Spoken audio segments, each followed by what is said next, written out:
Ladies and gentlemen, welcome back to the channel. Today we're here to recap yesterday a little bit more. We're going to talk about some of the injury details which have been worrying Celtic supporters over the last 24 hours. We've got a few things to unpack, including the manager's comments following our win against Livingston yesterday. So, shall we try and get into it? I suppose so. By the way, happy birthday to me.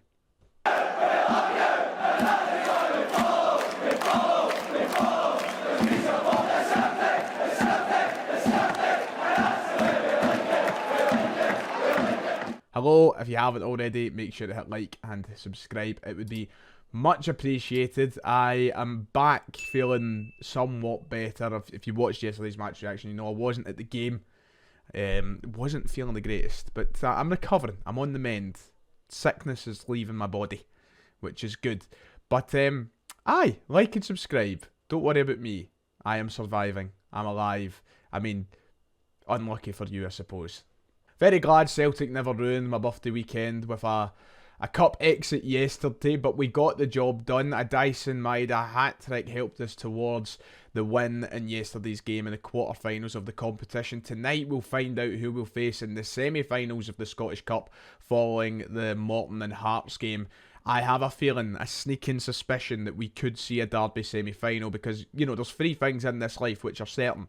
It's death, taxes, and Rangers in the semi-final of the Scottish Cup. That's how it almost feels anyway. So we'll wait and see what happens. But the most important thing is Celtic are there. Celtic have qualified for the semi-final because it was a bit touch and go yesterday. And there was a point in that game where it was 2-2 where, you know, I never really doubted it. I thought that we would get that goal that we needed. But if they managed to drag that game to extra time, and who knows, even beyond that penalties, then it would have been anybody's game, really. So it was really, really important that Celtic got the head down yesterday and got the job done.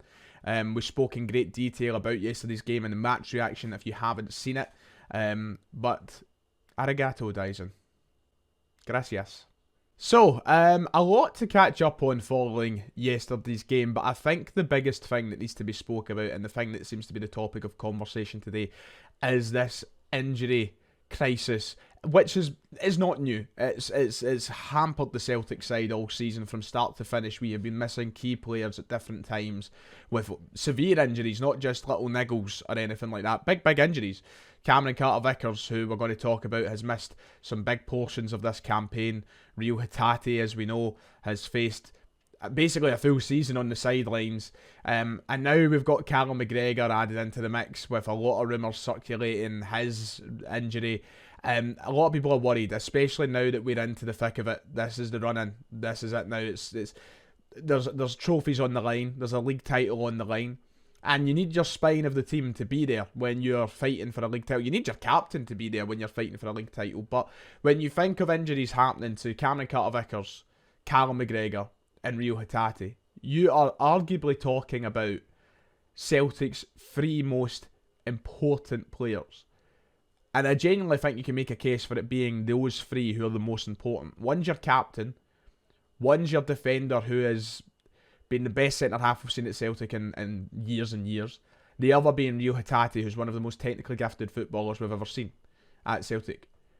Three very important players who are through the spine of the team, through the middle of the park, that you want for when you're in a title battle. Now we're looking at the possibility of missing all three for a couple of weeks. But Brendan Rodgers has kind of calmed us down a little bit when it comes to Vickers' injury. It's just still all very up in the air though.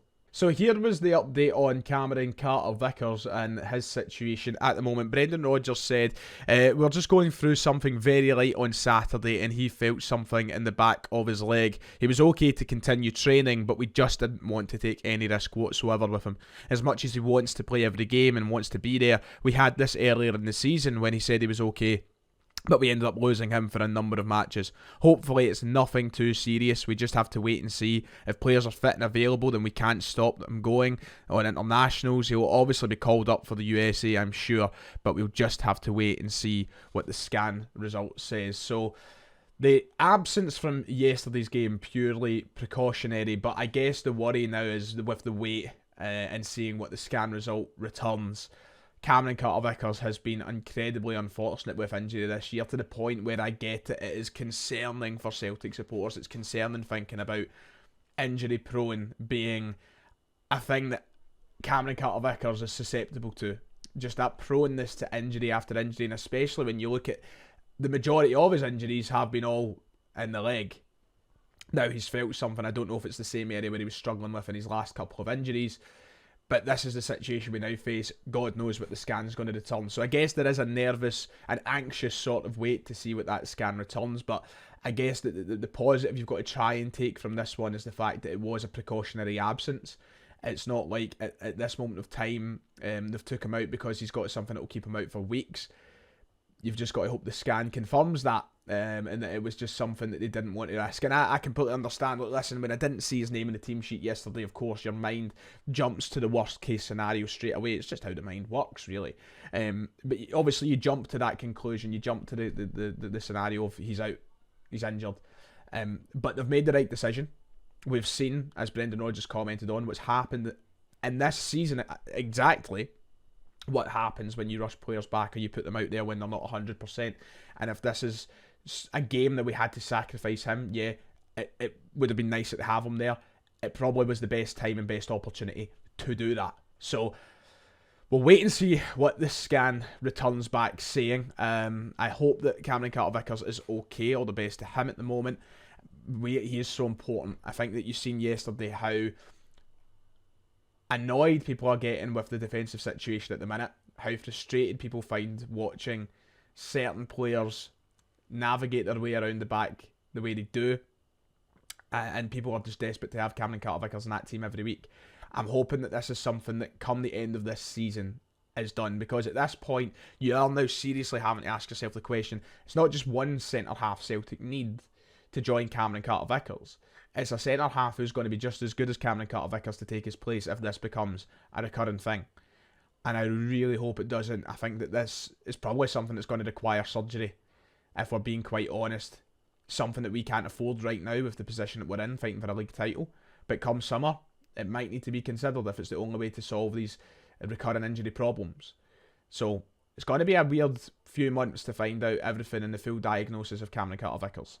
And Calum McGregor, right, this is one that has been really causing a stir on social media over the past 24 or so hours, because there's a rumour going around that he's out for the rest of the season, and Brendan Rodgers hasn't exactly given us a full confirmation of whether or not that is the case. Now, you've got to be careful when buying into online rumours, whether they're coming from a forum, whether they're coming from Twitter, whatever.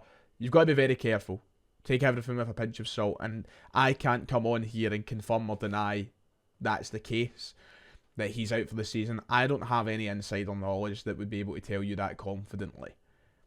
All I'm saying it is worrying, because we've not had Brendan Rodgers come out and strictly say yesterday it's true or not, but he did make a small comment in regards to Calum McGregor and his hopes to have him back in time for that derby. Right, I'm going to try and do that again. I stumbled over my words. I'm not back to 100% yet, clearly. This is what Brendan Rodgers had to say.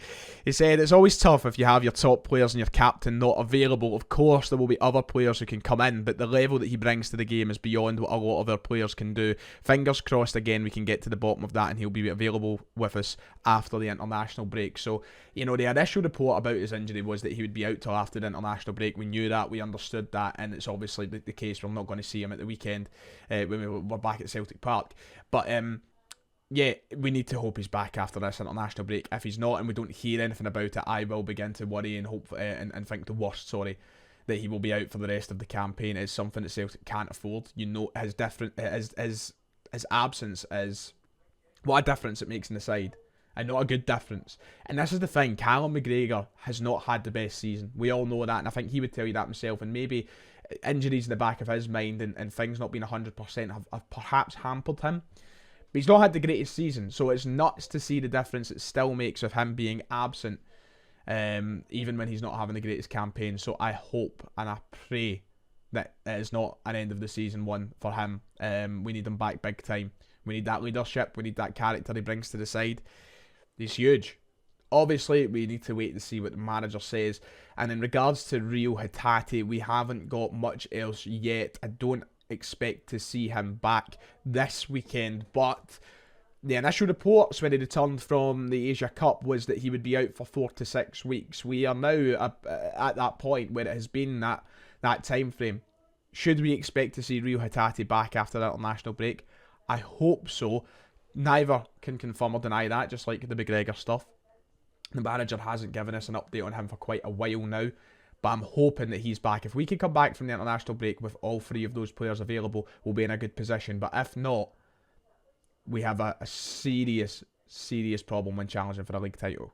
One of the big things from Brendan Rodgers yesterday that's trending is his comments on James Forrest following the game against Livingston, and how he was quoted saying that he's the best winger at Celtic. I'll put the full quote on screen for you, but you know, he talked about his joy of seeing Forrest coming into the team and coming on the park yesterday after a while of being out the side, and then went on to call him the best winger at Celtic, which I think was a comment that took us all aback a little bit. I mean that with all great respect to James Forrest for the service that he's given the club, but I think in the year 2024 we should not see anybody at Brendan Rodgers' level at the club calling James Forrest the best winger at Celtic. But here we are, and people get very carried away with that and getting very concerned because they are all thinking that you know, that's a damning indictment of what our manager thinks. You know, if he thinks that, then he's not fit for purpose, sort of thing. But I genuinely do believe deep down that's more of a cry to the board and more of a statement to us to show how poorly equipped we are. If that's what he genuinely thinks, I think it's more of a comment along those lines to be like, right, well, we need improvement. And Rodgers touched on that yesterday. We'll talk about that in tomorrow's video because I don't want to run this on too long. But Rodgers spoke about the transfer window in the summer and talked about what he wants to do in the summer and how he's looking forward to it, should he be here. And I think that suggests that Brendan Rodgers isn't happy with the wingers he's been equipped with, and neither he should be, because the quality's not good enough, and it's been one of the glaring issues of this season, how bad we've been on the wings and how bad our options are there. So him coming out and saying that Forrest is the best player that we've got in those areas, I think is him saying, get a grip to the board and maybe get some players who are actually raising the standard at the club. Forrest did come on and look okay yesterday. I wouldn't say he didn't, put it that way, but he shouldn't be, and I mean this with all due respect once more, he shouldn't be getting on the park. James Forrest in January was getting linked with a move away from the club. Apparently the club were ready to let him go, ready to move on, and now we've got the manager coming out and saying he's the best winger at the club. The place is a shit show from top to bottom. It's as simple as that. Right, that does it for today. I'm going to wrap things up there, mostly an injury update video. I did want to get into Brendan Rodgers' comments about the summer window and all that, and look at the Mark Lawwell stuff a little bit more, but we'll save that for a full video on its own so that I don't need to shorten things and do things shoddily. So yeah, that's going to do it for today. If you've enjoyed, make sure to hit like and subscribe, and hopefully we get some good news for a change with injuries in the coming days. That would be nice at the next press conference. Please. Thanks. Take care. I'll see you all next time.